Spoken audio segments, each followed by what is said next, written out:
अस्सलाम वालेकुम दोस्तों, 6 मार्च 2026 दिन का वीडियो है। आप यहाँ पे देख सकते हैं इसराइल के अंदर इतने जगहों पे सायरन बजना शुरू हो चुके हैं। ईरान की जानिब से अब तक सिर्फ रात में हमले किए जा रहे थे, लेकिन अब देखिए दिन में भी हमले स्टार्ट हो चुके हैं और इसराइल के लोग अपनी जान बचाने के लिए बंकर्स और शेल्टर्स में भाग रहे हैं। किस तरह से मंजर अभी नज़र आ रहा है आपको अभी का वीडियो बताते हैं।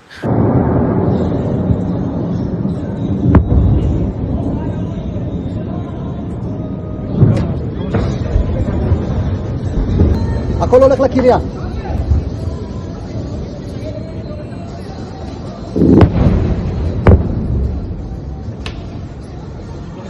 यूएसए की जानिब से एक बड़ा दावा कर दिया गया है। यूएसए का कहना है कि अब तक 30 शिप जो ईरान के थे वो देखिए यूएसए उड़ा चुका है। यूएसए की जानिब से दावा किया गया है। ये 30 वॉरशिप्स को डिस्ट्रॉय करना ये मामूली बात नहीं है और ये नॉर्मल शिप्स भी नहीं होते, उसके ऊपर रडार्स वगैरह लगे होते हैं और ये शिप बनने के वास्ते काफ़ी ज़्यादा महंगी पड़ती है। ये बहुत ही ज़्यादा खर्चा आता है और ईरान के ऊपर ऑलरेडी सैंक्शंस थे। ऐसे शिप्स बनाना ईरान के लिए ऑलमोस्ट इम्पॉसिबल था, लेकिन उसके बावजूद ईरान ने ऐसे शिप्स बनाए। टॉर्पीडो मिसाइल से उनकी जानिब से डिस्ट्रॉय कर दिए गए हैं।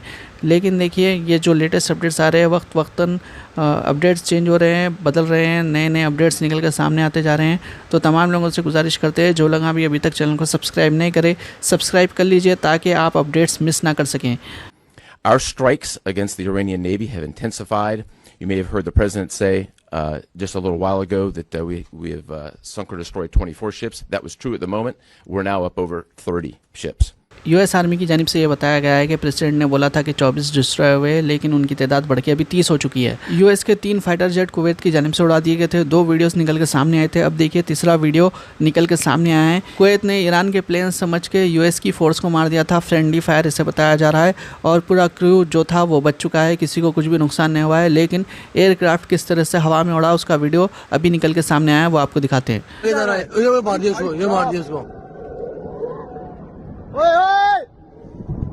इधर भी ये देखो अली हो गया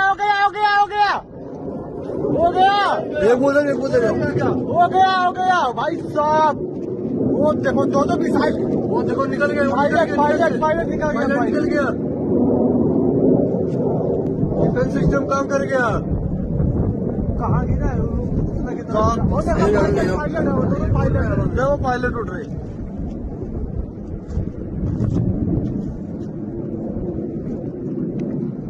किधर गया? ये आगे निकल गया।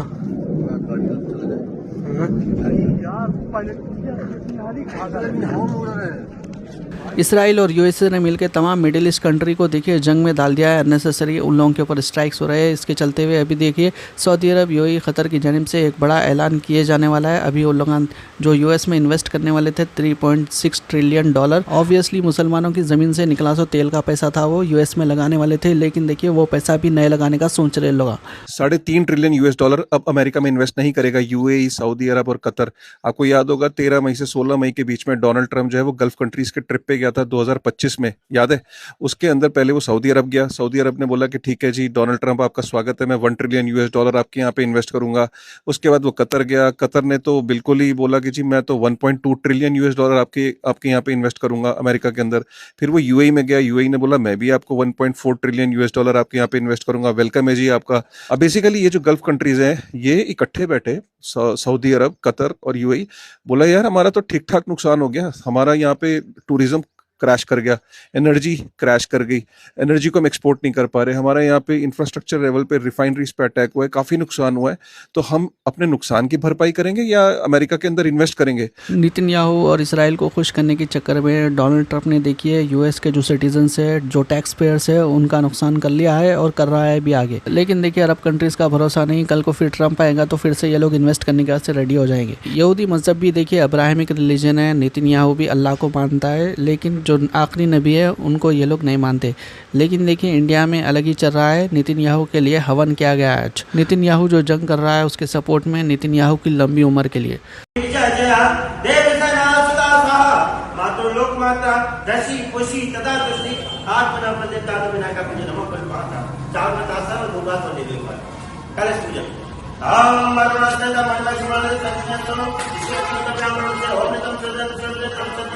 लेकिन देखिए अमेरिका के अंदर अलग ही तमाशा चल रहा है। इतने लोग देखिए डोनाल्ड ट्रंप को खुश करने के आसे लगे हैं।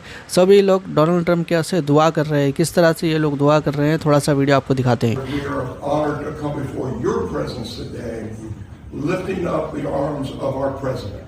We pray for your continued blessing and favor to rest upon him. We pray for wisdom from heaven to flood his heart, his mind, and Lord, you will guide him in these challenging times that we're facing today. I pray for your grace and your protection over him.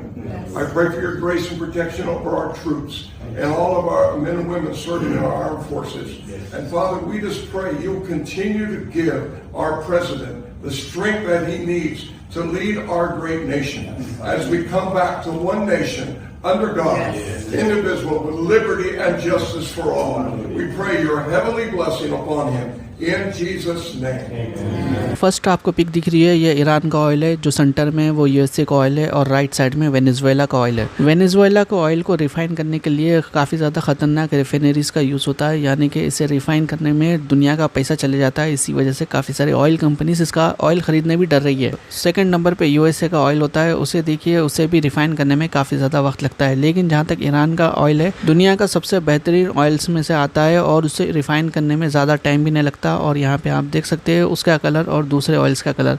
जहाँ तक Iran की बात है, Iran की जानिब से India के लिए खुशखबरी आई है कि स्ट्रेट ऑफ हॉर्मुज इंडिया इस्तेमाल कर सकता है। ये बहुत ही बड़ी खबर है। ईरान के ऑफिशियल्स की जानिब से ये कंफर्मेशन दे दिया गया है कि स्ट्रेट ऑफ हॉर्मुज में इंडिया के शिप्स गुजर सकते हैं। और रशियन ऑयल ख़रीदने के वास्ते भी अमेरिका की जानिब से एक बहुत ही बड़ी आज़ादी दे दी गई है। 30 दिन के लिए रशिया का ऑयल ख़रीद सकते हैं।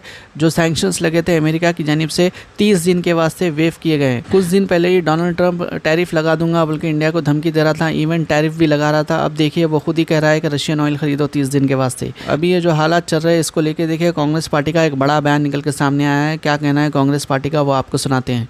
तो जो 28 फरवरी से सरकार चुप थी, सो रही थी, अचानक अपनी कटती हुई नाक देखते हुए अचानक जागी।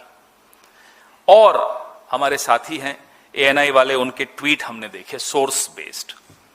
सोर्सेस कह रहे हैं कि भारत की जो एनर्जी नीड्स हैं वो सिक्योर हैं, सुरक्षित हैं। सोर्सेस कह रहे हैं। वो सोर्सेस कौन है हमें नहीं मालूम। वही स्टेटमेंट आगे बोलता है ऑस्ट्रेलिया कनाडा